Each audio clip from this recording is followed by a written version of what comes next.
say Mumupa, you can say the formation of Israel, or Mudimuakotin. Okay. Let any at about force. I don't know a foreign minister or no signing a letter. Okay. I was saying. As a foreign office.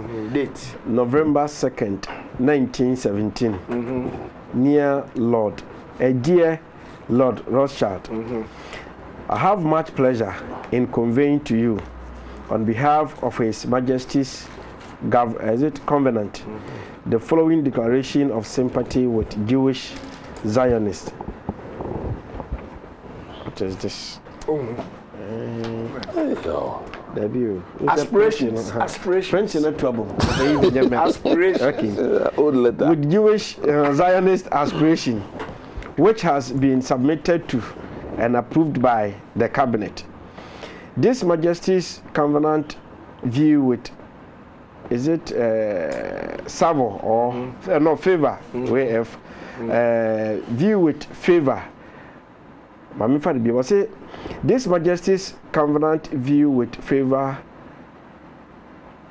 the establishment in Palestine of a national home for the Jewish people, and will use their best endeavor to facilitate the achievement of this object.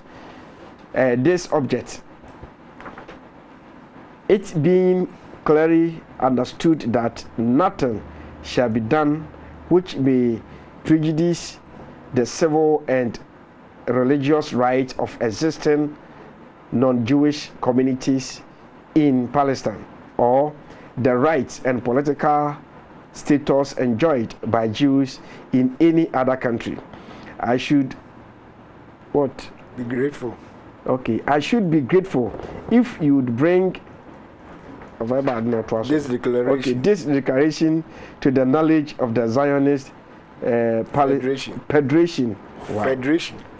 Okay, so it's Federation. Okay, I should be grateful if you would bring this declaration to the knowledge of the Zionist Federation. No, say. Atabaf. Of a new trouble. And way and 1918. Paris peace meeting after the war. Do for no so quiet. Any amunye. Na yanso ya won krata bia edimu. Enti o mu ya no mde krata e edimu pa. Ese ahwani ye ni ye. Now, ade a esre ba ko ne say Paris meeting no countries are no more involved in no delegations na ba ni na Jewfo na e bi anim. Okay. You don't have to say play bi na e kwa ko. Ndi ahono no na omo giye no enu na 1922 omo kan say ene se sa na tie dia Britain foi e di Palestine na ma mo hweso maye. Okay. Okay, be di omo society. Nti na de wo mu ni say mo hwema Jewfo a omo aka akwantuo mu ni na omo so omo ba fie na de enya ba bia maye. Yes. Omo mra metenase. E je say e do omo bai. Ne du ba bi no Zionist for mienu bi akire ko mba ye prime ministers ye hwe prime minister list mu a omu nyina be Menachem Begin ene Ishak Shamir no omu wo terrorist group ni e friend no Argon aro omu ko bombo King David Hotel ni nyina na omu put pressure on Britain say ne omu betimi relinquishing na che say omu adimi anya kwan aye de omu so person omu ye because assassin the about do on side. Until Britain came under intensive pressure. Emma at the mandate no call send the UN for Monsa mandate because Sabrina UN about Second World War Siama United Nations about the replace the League of Nations. Into Omoko Danima said man into me be. And a UN so 29th November. Almost to no ya fa Bible na hwemu ni enkrata bebre ya hu se enkofo yi wo mo ni nipa e ho Bible enti asase no ye betwa bia ma wo okay enti ni gidi na 14th May enema wo wa twe de me ya keke kan wo ha in the program ti en kan bebre enti 14th May 1948 ena proclamation the state of Israel. Yes. In the state of Israel, ba no so no. Na enema bebree ena na di akiri. Na de di kan. Where ya? Enam ne so Russia letter no dear Lord Russia no ba no. Ne friend no Mayor Amshel Boa. Okay. Germany and Ufi. Na ne papa or clearing house bi. Me fan say me pese Ghana 40 asi ya. It is say o mo anu mo ye sa DKM for microfinance sa clearing house and the money be the no. Na no red sign bi. Ah there be a saying ne prano e wo ne office. Okay. Red sign we. Star of David. Instagram no. And then a saying. Okay. Enti no a chire na ne papa wu ye no. E na me ya Amshel. Obedi ade. Enti ono ba no. E no so asese ni di. Na ni din no insa so ye me ya Amshel you know Boa no. Osesan no. Edi on fire Rothschild no. German mu no rot red. And shield sign. And the Dean Rothschild, you know, basically, fundamentally, you know, a red sign. Yeah, said the best started. The Papa dynasty. Okay. And you are very, you know, and come out, be at yes, a Kobasa Israel, a barrier, national flag, you know, or percent red sign, and there's a bem. Okay. They will be a baby on fighting against that because I know near idea of his man cry about a man of water. Okay. In 48 in Israel in your independence. The buy no and almost display almost flag blue, white, any blue hexagram no. Esa we da he. We da ho. E fa nche no mo de ofa e ka ho asem no. E no de be kire e de je say e ba be ye national flag. Na we na e ba ye no.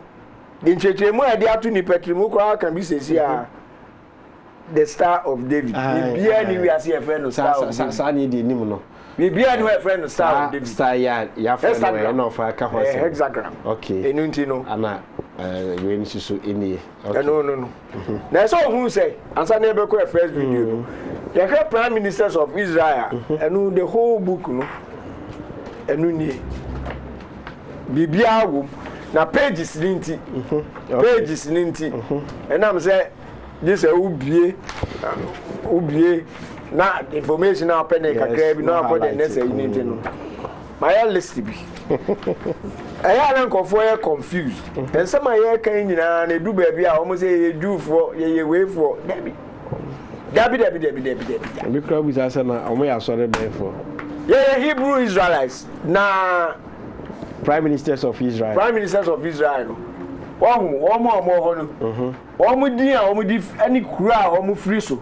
So omo no free baby dey do. Ya bobo so crap. Ya bobo so da. Yes. Na pese mi say team.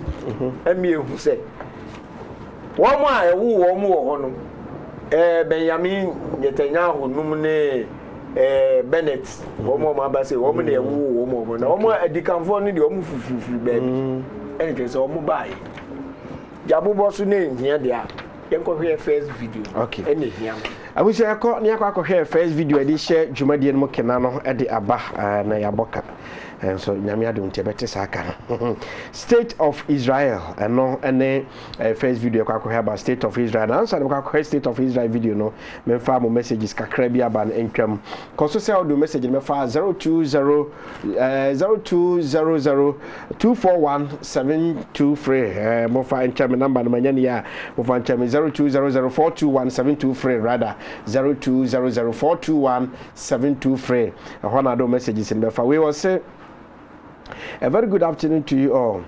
I really like your teachings and I'm even ready to join you.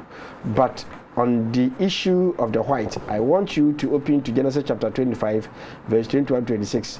I want Mr. Israel to explain this to me. I am Bismarck from, is it Gaboso? Okay. On the message or the see Genesis, make a quotation. Genesis chapter 25, 21 to 26. Okay. We also was saying, good afternoon, my mentors. Please, you are not live on Facebook. Oh, okay. Right. That's our so I said technicians which I can. Was it Russian president says he doesn't think the West can win if there should be a third world war. That makes him said that China has also cautioned Biden to respect military ties, else he will face war.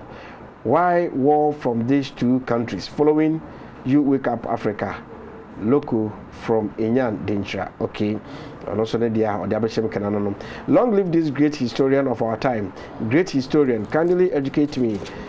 Does Gog and Magog in the scripture refer to the king of the North, Russia? JB Peter Ejoso anofa ode question ebaye agency e bedru. Okay, of asame country say e bedru ho nti nyabotene follow program no we so say the okay after watching you from Kinshasa, DR Congo. Kinshasa, okay, DR Congo. I really appreciate your program. God bless you all. If someone outside wants to contribute, how to go about it? And of Israel betray media my innocent afo or no, and this message you know by the message we try to that first video is Israel, or say if Israel came into being after the First World War, then which Israel is mentioned in the Bible? Apiaje Sunyane and also the Sasem saying by your first video, State of Israel.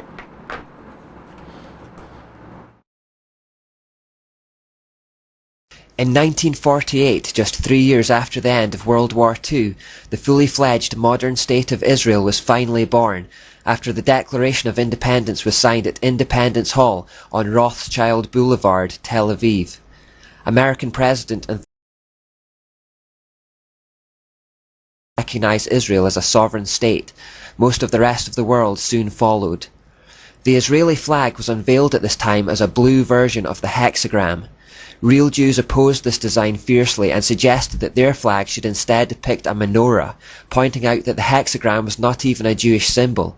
It has come to be known as the Star of David, but it is not mentioned in the Bible at all, and was in fact only adopted in the Enlightenment based on occult ideas from the Kabbalah. Despite the protests, the Rothschilds were in control of the operation and the hexagram stayed. Now hexes are often used to place a curse on people. Remember, Hitler placed hexagrams on Jews during World War II to represent that they were cursed people.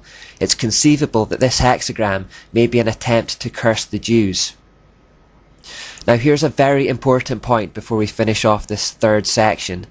Many people who have studied this subject have noticed that the Rothschilds and others like them claim to be Jewish. They see how they have been the driving force behind the formation of the nation of Israel. Consequently, they have become intensely anti-Jewish or anti-Semitic, believing that the Jews are the source of the...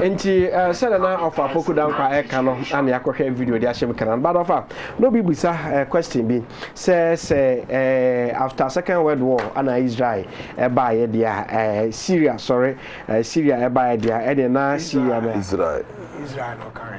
the message, you know. Or see Syria, Israel. Or no message, you know. Or say the message, you know. See if Syria came into being after the First World War, then which Syria is mentioned in the Bible? Israel. Syria. Okay. Or no, Israel, Syria. The local can see Israel. Israel. Maybe I need more man from about a Syria. I mean, also me Kaiser and Syria. Say Syria issue. Okay. Right. And that's all I can say after First World War, the countries. Yes, some about countries. Syria or what? Say the ancient name Israel. Say not me Israel no. And Sana Emperor Hadrian. Yes. 135. We change the bufu and now revolt to be a bad. Yes. No change the and a bay at the fufu. My friend in Palestine. Okay. In the Abema, it didn't right. And you know, after Second World War, yeah, State of Israel no buy and a sad tree nipa being course said, nah, or maybe go on one day a friend Israel. But every day, nipa de woman number sister, or my be able for. And you know, or Brano means a sa brenomi to now, yeah, can't the same thing. You can name man. name man say no free Syria. Yes. We Syrian general. Entity dini de ho. And sana ni modern day names. And so eba. Okay. Tete no ane ye Syria man no me be before. Okay. Ba na Syria no me hwanu. Okay. O me abrofo. Abrofo, yeah. Enti sai nipa no the question ne ba no. On ti ase sa. Okay. Yeah, that's it. Ofa to asoma ye. Enti State of Israel ba. Arabs no say enti ase yempene ene dane ntokwa protest ne yempene nyina na be dane ntokwa ena Israel sa bo wo mu esa je asase ne bi kan the United Nations Usher so dia ma wo mu the 47 no na map no say netie ena 48 49 ntokwa no omo stand here na 67 6 war okay omo sa expand biem o medidi more territories e de kan wo mu de ho enti sa na ekokoye enti ene no ye nyina ba to conflict no say en solve ene obetie ena peace in the Middle East obetie table woni akokan entokwa na nsi ebesi na ye ka say ene last week ye hu Hamas omo niema omo ye nyina e ka ho if say yawa Arab fodi no ye bi ni omo hu European imperialism say eno na amma omo nyankoso yes omo ntimi chichiri omo di omo hwamo enti ekwan bia so no sa abufue na hye omo mu a omo pese omo kokko no omo kokko no omo timi je sasa omo asase no omo ka say omo so nya when we fundamentals no e wo ho no okay enti no Iran okay 205 omo president o make a statement bi pa say ebe ya nke yan wipe Israel off the map of the world 205 wow no kra ni omo butai any kai mami I'll say Iran stands firm on Israel remark. Iran has defeated its president's call for Israel to be wiped off the map, saying this has been its foreign policy since the 1979 Islamic Revolution. Ahead of an anti-Israel rally in Tehran, Foreign Minister Manoucha Mutaki said Iran did not recognize the illegitimate Zionist regime. President Mahmoud Ahmadinejad's word provoked international outrage, but Muslim countries have not reacted. However, a senior Palestinian official rejected the Iranian position. Palestinians recognize the right of the state of Israel to exist, and I reject this comment, Chief Negotiator Saib Rakat told the BBC News website. Sounds like December 205. President Nsaka Bium said, Sasanete move Israel to Europe. Some men wipe woman there. Because they who almost said, yes, what we are broken no more free. Now also free him for now buy. You hear Arab League map no so. Nenka indigenous from one region hono. What me to say? Yes. And the ban is saying, and then once you draw on mobile can say, assassin. And you obedient, and you're Mudia, you don't recognize it. Yes, you are right. Israel for now, no me before. Sounds so now. One spread it our Middle East. Oh, me now see before. And then you sure I can't say. Open so obini Tima Adriana and Yasina. You did kind of you, dear, a walk it one, you dear. We are. Who say? Obi dear enya ho no free asase no nyem dear nti time unya yanka obitu na wo baby awu gina no wa ma obi ati ase say wo ye the result of Crusaders wars na buy no e be change the face of the region no emu na wo so wa imagine a wo so wo gina ho a wo kana na okay sanity enti no e time a wo mo time wo mo no ni nyina eno no Yow, you call your name be more. Hamas, MPB, Osaya cleric, your friend of Dr. Eunice Al Asra. Okay. Now when we come on sermon bi Friday sermon. The whole of can say enche kra.